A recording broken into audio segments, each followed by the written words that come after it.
The millennial crisis essentially is a term that I made up. And what I kind of defined it as was a privileged problem that consciously or subconsciously affects your mental health. So what I mean by that is, for example, I was in a 9 to 5. I worked 4 days a week. I was getting paid double of what a lot of my friends were getting paid.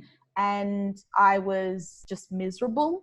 And that was because I was living a life or doing a job because, other people wanted me to, but it wasn't what I actually wanted to do. And because of that, I kept saying, oh, I'm so lucky to be here. I'm so lucky to be here. And if you don't kind of complain, or not complain, but if you don't deal with these small issues that you may have, they end up trickling and, it creates a bit of a snowball effect.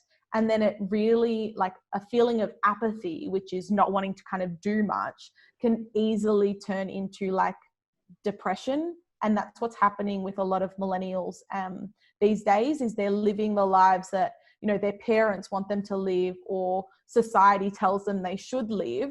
And then people are telling them that they're so lucky in these things, so they feel like they shouldn't be feeling this way. And so they don't tell people to the extent of what their problems are actually, causing them hurt, Yeah. And this is a really good point. I actually love this because, I'm all about perspective. And I think in Australia, especially, we have such an amazing opportunity and we're in such an amazing country.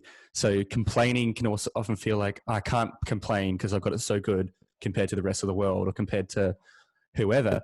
But at the same time, you make that point where it's like, you might be in a job, you're getting paid lots of money.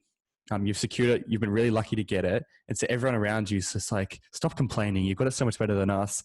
Or, oh no, you've got it so good. You're getting paid this much. You're doing this and this. And your parents are, saying all this stuff.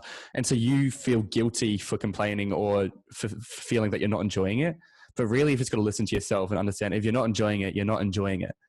And obviously, if you've been working a job for a year or two, you should be able to tell by now. The first few months is always a bit, I'm getting used to the processes and meeting people and stuff. Sure. But yeah, I think that's a really good point. And it's hard finding, I think, the balance between being appreciative of the opportunity we have, but also not being, influenced by everyone around you and not listening to yourself.